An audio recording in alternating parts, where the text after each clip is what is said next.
أعوذ بالله من الشيطان الرجيم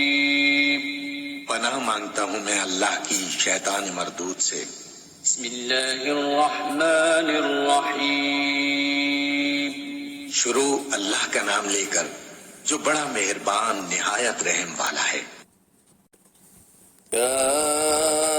أيها الذين آمنوا لا تقولوا راعنا وقولوا انظرنا واسمعوا وللكافرين عذاب أليم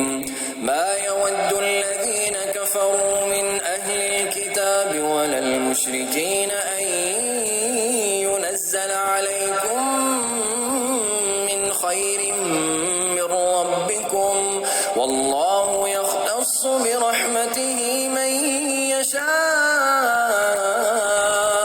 والله ذو الفضل العظيم ما ننسخ من آية أو ننسها نأت بخير منها أو مثلها ألم تعلم أن الله على كل شيء قدير ألم تعلم أن الله له ملك السماوات والأرض وما لكم من دون الله من ولي ولا نصير أم تريدون أن